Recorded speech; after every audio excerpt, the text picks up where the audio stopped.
Welcome back to another episode of Decoding the Besorah, a guide to the last days. I'm Pastor Matt McEwen, and as always, in a minute, I'll be joined by Rabbi Yitzchak Shapira, whom I studied under and who gave me, along with Rabbi Steve Bernstein, an ordination in the Messianic Jewish world.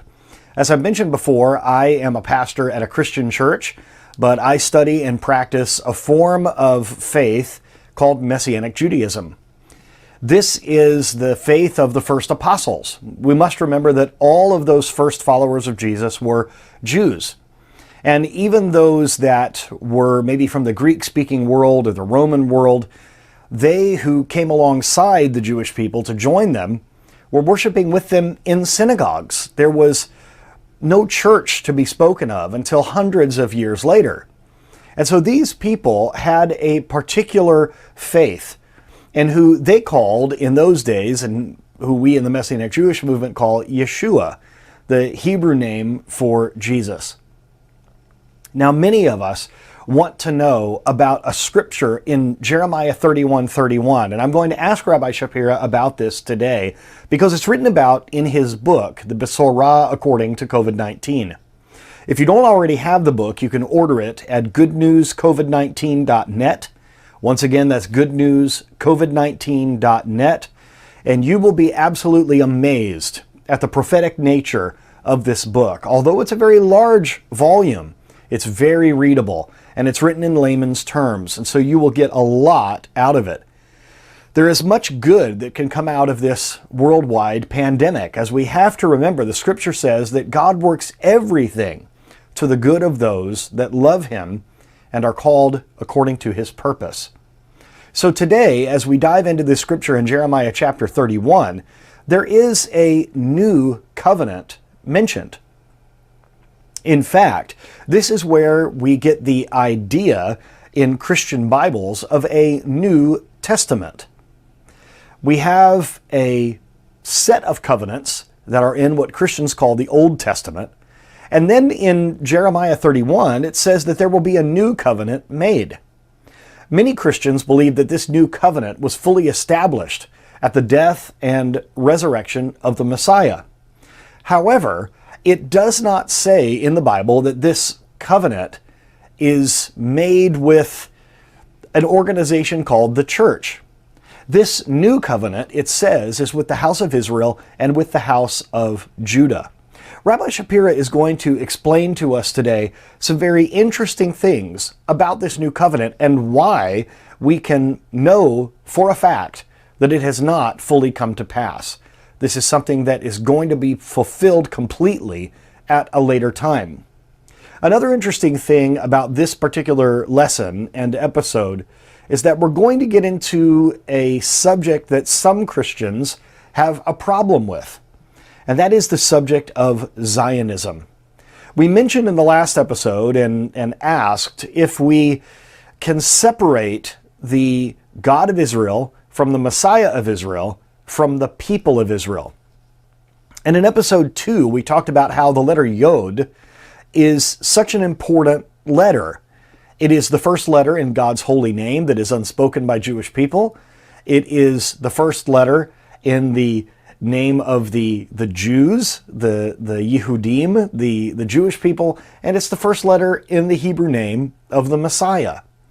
And so all these things are joined together. They are linked forever and ever. And so we talked about how you can't separate Israel's Messiah from the people of Israel. Now, Rabbi Shapira, in this particular episode, is going to talk about Israel with a capital I, so to speak, and Israel with a lowercase I, so to speak. The modern state of Israel, and then the people of Israel. Spiritually speaking, what we would call the house of Israel. Something that you, as a non-Jewish follower of the Messiah, can be grafted into. Now, why is it that we say that that new covenant has not fully come? What are the evidences of that? And does Zionism play a part in the last days? What's also interesting is you're going to see that in the Hebrew there's a certain word that is mentioned in this passage in Jeremiah that might blow you away. because in modern Hebrew, it refers to the followers of Yeshua, the followers of Jesus. This is potentially explosive as we get into this particular episode. But I want you to pay attention, and as I've said many times in the past, I'd like you to keep an open mind and heart. You may be hearing things that, especially if you come from the church world, that you haven't heard before. Or maybe you haven't heard it in this way. What does it mean when from the cross, the Messiah himself said, "It is finished"? Does that mean that these things are done away with? What can we gather from this particular passage, and what is that new covenant? Let's go now to Yeshua Bread of Life congregation in Orlando, Florida, where myself and Rabbi Shapira on location there want to answer this question. Once again, go to goodnewscovid19.net to get your copy of this amazing book. And I'll see you on the other side of this video. Shalom and welcome once again to Decoding the Besorah, a guide to the last days. Once again, I'm Pastor Matt McEwen, and this is Rabbi Shapira joining us. Rabbi, I have a difficult question for you now. So, coming from a church background, we often talk about a new covenant. Sure. And in fact, in a way, that's where the Christian Bible gets the term New Testament. You know, it's like a new covenant. So when we read in Jeremiah chapter 31 about this new covenant that's coming, when we look at this from a Christian point of view, it seems like, well, that new covenant already took place. After all, the Messiah died and he rose again, and so now we have the fullness of this new covenant. But in your book, and I'm quoting directly from here, this is talking about the book of Jeremiah, it is virtually... I know where you're going with that. Yeah, well, and I'm not trying to do a little gotcha here, because I know you're going to explain it, but this might be difficult for people from the church to understand. It is virtually impossible, this is page 39 of the book, it's virtually impossible to consider these verses to be fulfilled, especially the promise about the least and the greatest who will have a universal knowledge of God. If this is the case, what did Yeshua mean when he declared, "It is finished"? And I know that's a loaded question, Rabbi, because a lot of times people will say in the church, "Oh, it is finished." That even means that's the end of the Torah. It means so many things are done. So why can't we say, he said it is finished, so the new covenant is fully here, right? Okay, so first of all, I know that people like to jump to those verses. I intentionally put those verses in the book. Right. Jeremiah start 31, when there is a promise of Brit Chadasha. Okay? The word Chadash here, we cannot play game. It can mean renewed, but it also can mean something that is completely new. Okay? But we know that it's not something that is completely new. How do we know it? Because we're seeing the same player again. We're seeing here the Jewish people, we're seeing here God. So we cannot assume that it's something completely new. Right. Okay, but there is something new about this covenant that is about to give them. And the issue is that you have to go back to the beginning of the chapter.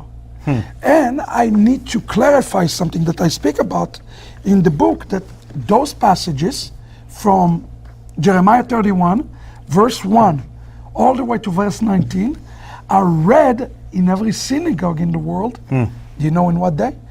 In Rosh Hashanah.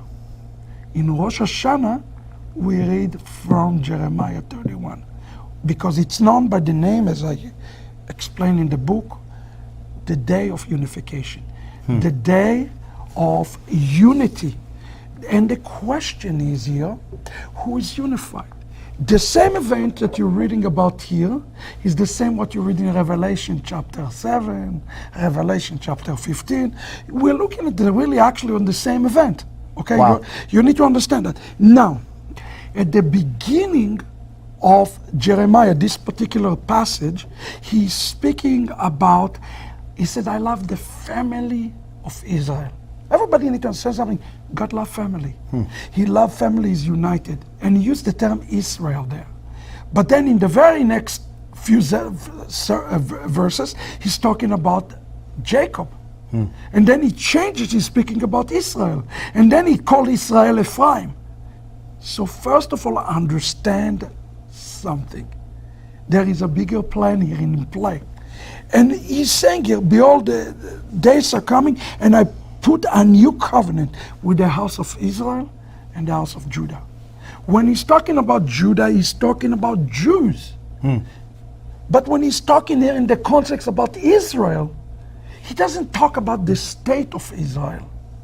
He's actually talking about, if you read the entire context, he's about returning the one who is called Ephraim back to the Israel, which are uppercase I. Not the state of Israel, but something that is bigger than the state of Israel, something that represents spiritually the house of Israel. A family, a people. A family. So, and he called them Ephraim. Well, first of all, let's understand who is Ephraim. And by the way, he have a name for them. He in Jeremiah 31, verse 7, 8, he called them Notzrim. Wow. He called them Notzrim, which Notzrim is the word Nazareth. That's where we get the word Nazareth. This is a prophecy, I believe, about the remnant of Christians who are going to be returning into the new covenant. Wow. Now here's the thing, if you read it in context, the new covenant is not given, it's not given to the church, it's given to Israel. Let's not manipulate the text here. Okay, it's not given to, unless the Christians now are the house of Judah. You know, that just doesn't make sense. Right. He is given it, if you read it in context, he says that a few things have to happen. Let's see what Jeremiah said. Number one, he says, Zionism have to be established. And I spent a full chapter in the book about this. He says, Zionism have to be established. Very interesting. 1948, Jews established the Zionist state. Right. And Zionism have to be. The word Zionism means in Hebrew a marker. Number two that's going to have to happen, according to the prophet Jeremiah, he says that the nations will be willing to leave Mount Isav on the journey into Jerusalem. Well, what does Mount Isav represent? It's a metaphoric language. They were leaving a system that is called Christianity to start their journey to return. We are calling it the return to the root. They cannot start this return until Israel returns to the land physically. Wow. Because now there is a marker for the nations up to Jerusalem. You follow what I'm telling you? Yes. And then there is a decision to the nations to occur. And this decision is dependent both on Jacob, represent the Jewish people, and the nations. They have to break out and living, and then it's also said that Jacob have to wait for them in the crossroads to bring them in. So it's depending in both of those things. Those things are yet to be fulfilled fully. We are in the process of them being fulfilled in front of our eyes. So is it wrong to somebody say, I live my life according to the new covenant? No, because every person is in a different place in their journey. Right. You know? So for you, for example, or for somebody else who really left the system, the mind system of Isav, of Edom, of Christianity, you live it already. You left it, okay? But it's it's like a drip drop. What the verse seems to suggest, if you read this all in context, and God says to Ephraim, and understand who is Ephraim. I'm not talking about Ephraimites here. Right. I am talking about Ephraim. Ephraim's name is Yosef. Anybody who belongs to Mashiach, everybody has belonged to Mashiach, truly belong to Mashiach today, is representing of Ephraim.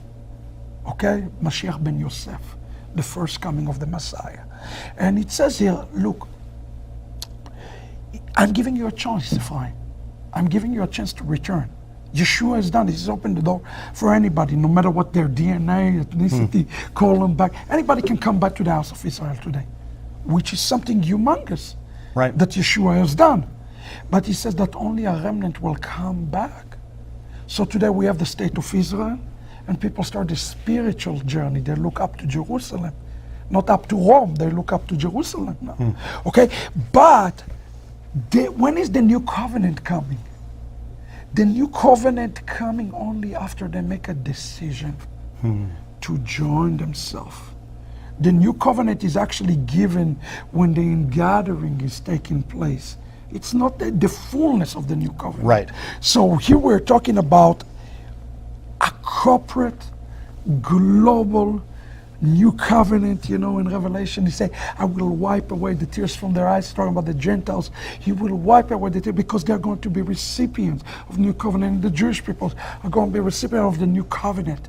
But it's impossible to say today that globally or nationally we are under this new covenant.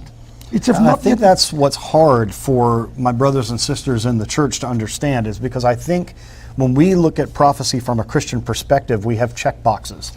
Right. Okay, this prophecy was fulfilled. This prophecy was fulfilled. What you're saying is this is a prophecy that's partially been fulfilled, but it's in process. It's not in its fullness yet. That's a good way to think about it. But I even will say this: it can be a covenant can be fulfilled on an individual level. But the prophets here are not talking about this. This is talking everyone, from the least to the greatest, everyone. Yeah. Exactly. This has not been fulfilled. So me as a person, I can be engrafted into this new covenant, but we are looking forward to the time where it will be absolutely everyone. Absolutely. This is something else. But I think that's what we're going to see in the last days. If I had a little crystal ball and I say what I think will happen in the last days, I think I'm going to see a mass defection from the Christian church to the house of Israel, to the authentic messianic faith. Basically getting back to the book of Acts. That's it. Returning to the roots. And we say that all the time in the church, Rabbi. We say we want to get back to those early days of the believers, to the book of Acts and how they had everything in common and all this stuff. But we say it, but do we really mean it? Right, but you see, here's the thing here. Notice something here. He says, I cut a covenant with the house of Israel and the house of Judah. But then he said, this is the covenant that I will cut with the house of Israel. Wait a second, why didn't he mention the house of Judah? Right, yeah. That's right. Do you notice there is a problem here? At first he mentioned Israel and Judah, and then he mentioned Israel. Because when he talks about Israel and Judah here, he's talking about Judah is the Jews and Israel is the Gentiles. Wow. Okay, but when he says then Israel is an uppercase I, and he's talking about Jews and Gentiles really. So they are together collectively, they are Israel? Together. And that's why in rabbinic literature this is called the day of ingathering. And if you want to take it a step further in Thessalonians, he said Mashiach come with the sound of shofar, which lead to believe, just as we read in the Talmud and rabbinic literature and Thessalonians, and suggesting here that Messiah is indeed this ingathering starting in Rosh Hashanah. So it's not just an ingathering of all the Jews from the four corners of the earth, but even ingathering the nations to Israel. No, it is ingathering of three distinct groups: physical Jews, those scattered who are Gentiles, and Gentiles, the remnant of them. Wow. So I think the idea here today, we need to go out, we need to come out, and we cannot just eliminate what Jacob have to do. If you read it in the context, Jacob have to rejoice, and I don't think we're rejoicing as Jews seeing Gentiles that coming to the Torah now, that wanted to partake in it. I think that's a problem we're having today. We need to be excited. We need to take the journey. But doesn't it excite you, not only as a Jew, but as a rabbi, when Gentiles do come close to the Torah? Don't every once in a while, I notice, like when we've been in Israel, where people will see us with a scroll at the Western Wall doing a teaching, and these Orthodox guys will come up to you and say, look, you're bringing Gentiles close to the Torah. I mean, it makes some people very joyful. It is. But you know what? Those who are joyful about this, they understand what God is doing. Right. Tell you one of the greatest moments I was in Yom Yerushalayim, and we're walking with all the flags, with all those going from all the nations, just waving flags. All the Orthodox are going like that, and you know what they're saying to one another? The remnant of Israel have arrived. I heard it in my own 2 years. Wow. They say it. So I think we need to understand. Yes, you can enter into a new covenant with individual, but if you really did individually, it's mean you enter into a covenant with the house of Judah as well. Right. Wow. which represent the Jewish people. That's mean that you're also returning to the covenant. And if I may add just one last point here in conclusion, something Rabbi Cook said that was really important about this new covenant, and I'm actually surprised he didn't ask me that, but I think it's important to mention it. Here's what he's saying. He says, this is found in page 40, if you don't mind, read real quick. It's such a profound statement. Go ahead. The redemption continues. The redemption from Egypt and the complete redemption of the future are one unending action. The action of the strong hand and outstretched arm, which began in Egypt and works through all eventualities. Moses and Elijah are redeemers in a single redemption. The beginner and the ender, the opener and the closer, together complete the unit. The Spirit of Israel hears the sound of the movements, the redemptive actions, brought about by all eventualities until the sprouting of salvation will be complete in all its plenitude and goodness. So I want to explain what Rabbi Cook is saying. You take the name, all the covenant, all the redemption. We had Aaron and Moses. We have Esther and Mordecai. We are going to have Elijah and Messiah. You notice they all start with the letter Aleph and they ended with the letter Mem. Wow. You notice a pattern here? This is incredible. That, the covenants and the redemption, they are like the same book, chapter 1, chapter 2, chapter 3. So how we should view this new covenant is important. It's something that is based on the Abrahamic covenant. It's something that is based on the Mosaic covenant. And it's something that can continue. It's not a standalone thing. I mean, what do you think Mashiach going to do? He's going to teach Torah. He's going to sit and go and say, hey, let me teach you Torah. So he's going to open Moses. He's not going to come up with some new book. Okay, no, he's going to teach us Torah. Okay, so this is an important notification for everybody. When we talk about Brit Chadasha, we're talking about learning the old, let's call it for a moment, which is really not old, right, with a new set of glasses. Wow. So what is the option for you? People say, I want to enter Brit Chadasha today, right? I want to enter. Okay, great. Mashiach going to come and teach you everything about Brit Chadasha. What's he going to teach you? It's going to take 613 mitzvot and teach you the internality of those mitzvot. Wow. That's why it says in Song of Songs, chapter 1, verse 1, from my mouth I will give you water. I will kiss you with my kisses. The word kiss is the same word to water you, meaning you're going to study straight from the source. Wow. You're going to study straight from Mashiach. Purified. It's going to be no thought, not opinion. But today Mashiach is not here. So we are studying with the house of Israel to prepare for those days when Mashiach teaches us. That's where it's becoming a problematic. If you separate yourself from Israel and you study on your own without Israel, you follow what you're not ready to enter to the covenant with the house of Judah. You know what it reminds me of, Rabbi, is when we're building something, Yep. like maybe a piece of furniture, and if you don't follow the instructions, you sort of try to, I can do it my own way.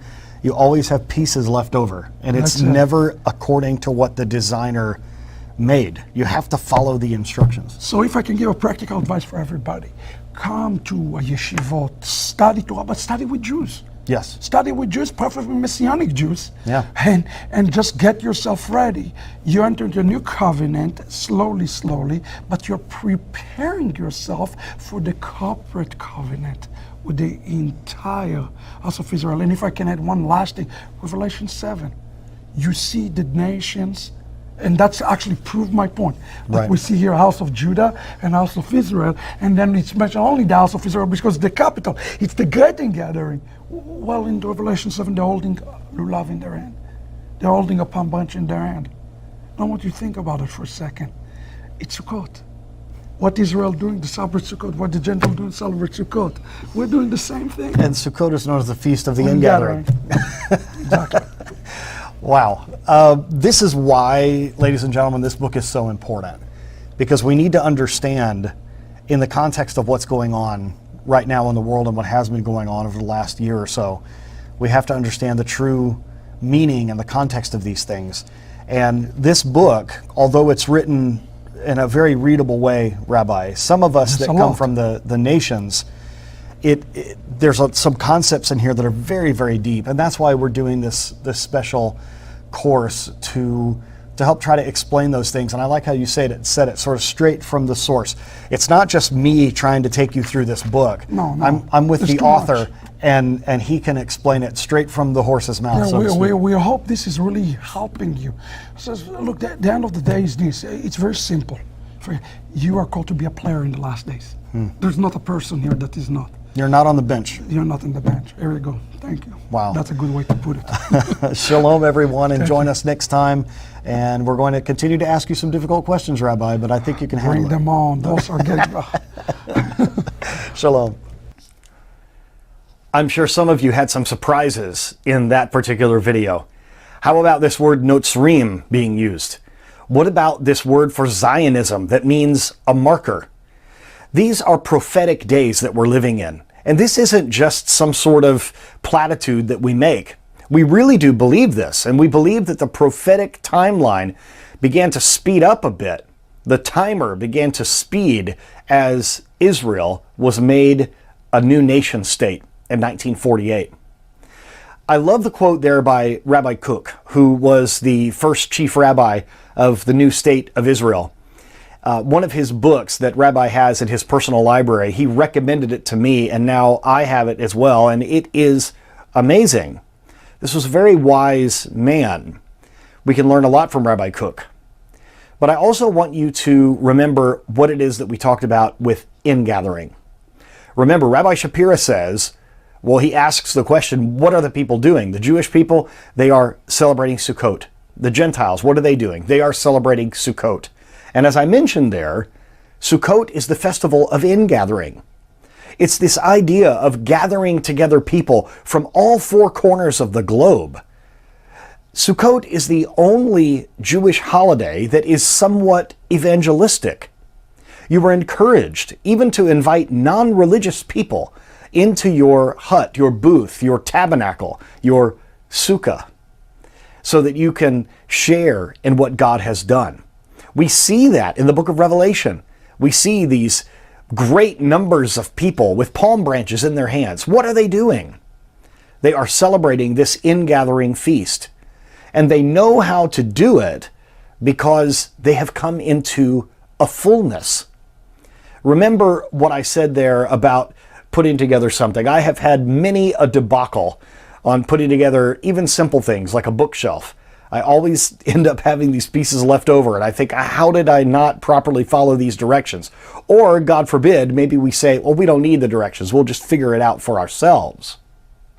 Unfortunately, we from the Christian world have been figuring it out for ourselves for the last 2,000 years. And now it is time for us to come into that fullness, to come into that true understanding of what's really going on, to come into this maybe new way of thinking, maybe a new mentality as we are ingathered in the house of Israel. Remember what Rabbi Shapira said. We are this spiritually connected to Joseph. That's what we are. The Messiah, son of Joseph, the first trip to earth that Yeshua had. We are longing for the day when we have Messiah, son of David, the one who comes as a conquering king, the one who destroys the enemy of Israel. And on that day, everything is going to be accomplished. Everything. That new covenant is going to be absolutely complete, where everyone, from the least to the greatest, will know the Lord. We won't need to tell our neighbor, know the Lord, because everyone will know the Lord. The knowledge of the Lord will cover the earth as the waters cover the sea. This is a time that we are all looking forward to, and a time that is fast approaching, and that is why you must truly understand the times, the signs that we are seeing, the prophecies that are being fulfilled. I think one of the best ways that you can do this is to get this book that these episodes are explaining. This decoding the Besorah is so important. Please forward this to everyone you know. Everyone can benefit from these episodes and lessons. And as I said before, please go to goodnewscovid19.net and order your book today. Once again, I'm Pastor Matt McEwen. I'm so glad that you have been with us. We wish you shalom. God bless you.